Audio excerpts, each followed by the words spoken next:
বাংলাদেশে আমরা যে একটি সুন্দর পরিবেশ পাই, আমরা যে ময়লার মধ্যে থেকে অসুস্থ হই না, এবং এই অবদানটা পুরোটা তাদের উপরেই যায়। আপনারা জানেন যে আমাদের আমরা একটি ঘনবসতিপূর্ণ দেশ, এবং ঢাকাও একটি পৃথিবীর মধ্যে অন্যতম একটা ঘনবসতিপূর্ণ জায়গা, এবং সেই হিসেবে আমাদের যে বর্জ্য ব্যবস্থাপনা তা পর্যাপ্ত না। কিন্তু তার মধ্যেও এই হরিজন সম্প্রদায়ের যারা জনগোষ্ঠী আছেন তারা এই দায়িত্বটা নিয়েছেন, এবং আপনারা জানেন যে এই বর্জ্য ব্যবস্থাপনা করতে গিয়ে তারা খুব দ্রুত অসুস্থ হয়ে পড়েন এবং শারীরিক নানা সমস্যায় ভোগেন। তারপরেও তারা এই দায়িত্বটা নিয়েছেন, এবং আমরা মনে করি যে কোনো পেশাই আসলে ছোট না। তারা এই পেশাটা বেছে নিয়েছেন বলেই আমরা একটি সুন্দর শহর, সুন্দর একটি দেশ পাচ্ছি। তাদের মধ্যে অনেকেই আমি শুনলাম যে আমাদের বিভিন্ন হলে দায়িত্বরত আছেন, কাজ করছেন। তো সমাজের এরকম একটি গুরুত্বপূর্ণ অংশকে বাদ রেখে কিংবা বঞ্চিত রেখে একটি সমাজ এবং রাষ্ট্র এগিয়ে যেতে পারে না। আমি যখন ঢাকেশ্বরী মন্দিরে আজকে আসলাম জন্মাষ্টমী উৎসবে, সেখানে উদ্বোধক হিসেবে এসেছিলাম, এবং সেখানে যখন ওনাদেরই পক্ষ থেকে একজন গিয়ে আমাকে বললেন এই সমস্যার কথা, এবং আমরা আন্দোলনের সময়েও কিছু ঘটনা এখানে ঘটেছে আমরা জানতে পেরেছি, কিন্তু তখন আন্দোলনের কারণে আমরা মনোযোগ দিতে পারিনি।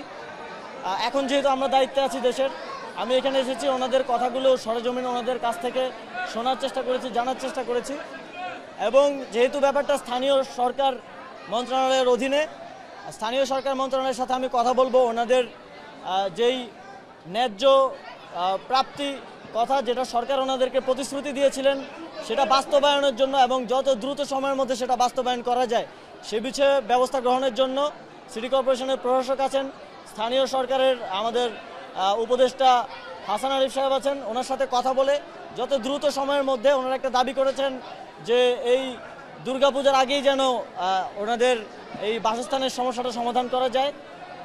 দুর্গাপূজার আগেই পারবো কিনা জানি না, তবে যত দ্রুত সময়ের মধ্যে সম্ভব সেটা যেন আমরা নিশ্চিত করতে পারি সে বিষয়ে যথাযথ ব্যবস্থা গ্রহণ করব। কোনো প্রশ্ন? দাবিগুলো কি ছিল এটা যদি একটু বলতে, যেটা তারা আপনাদের কাছে কি দাবিটা আসলে পেশ করলো? ওনাদের দাবি ছিল যে সরকারের পক্ষ থেকে যে প্রতিশ্রুতি দেওয়া হয়েছিল 5টা ভবনে, যে 6টা ভবন নির্মাণ করা হয়েছে সেখানে ওনাদের থাকার ব্যবস্থা করে দেয়া, সেটা সুষ্ঠু নিয়মতান্ত্রিকভাবে কিভাবে করা যায় সে বিষয়ে আমি স্থানীয় সরকার বিভাগের সাথে স্থানীয় সরকার বিষয়ক উপদেষ্টা মহোদয় আছেন এবং সিটি কর্পোরেশনের প্রশাসক আছেন, তাদের সাথে কথা বলবো, এবং দ্রুত ওনাদের এই দাবিগুলো যেন সবাইকে খুশি রেখে নিয়মতান্ত্রিকভাবে পূরণ করা যায় সে বিষয়ে ব্যবস্থা গ্রহণ করব। ধন্যবাদ। কাজের মূল্যায়নের ক্ষেত্রে এটা তো আমাদের সাংবিধানিকভাবেই বলা আছে যে সকল পেশাই সমানভাবে সম্মান পাওয়ার উপযুক্ত, এবং প্রত্যেকটি মানুষই সে যে পেশারই হোক, যে ধর্মেরই হোক, যে বর্ণেরই হোক, তার যেই নির্বিশেষে সে নাগরিক অধিকার পাওয়ার যে অধিকার সেটি তার রয়েছে। সেই জায়গা থেকে প্রত্যেক নাগরিকের সমান অধিকার নিশ্চিত করাটাই আমাদের এই সরকারের একটি মূল লক্ষ্য, এবং সেটি অনুযায়ী আমরা কাজ করব। এবং তাদের যেই দাবিটি বর্তমানে সেটা হচ্ছে তাদের মূলত এই যে থাকার সমস্যাটা, যেটা সরকারও ইতিপূর্বে আশ্বাস দিয়েছে এবং সে অনুযায়ী ভবনও নির্মাণ করা হয়েছে, সেটি পূরণের জন্য আমাদের প্রাথমিক লক্ষ্য থাকবে, এবং তাদের অন্যান্য সমস্যাগুলো স্থানীয় সরকারের মধ্যে তাদের যে নেতৃবৃন্দ আছেন তাদের সাথে কথা বলার ভিত্তিতে যেন দ্রুত সমাধান করা যায় সেটির বিষয়ে ব্যবস্থা নেওয়া হবে।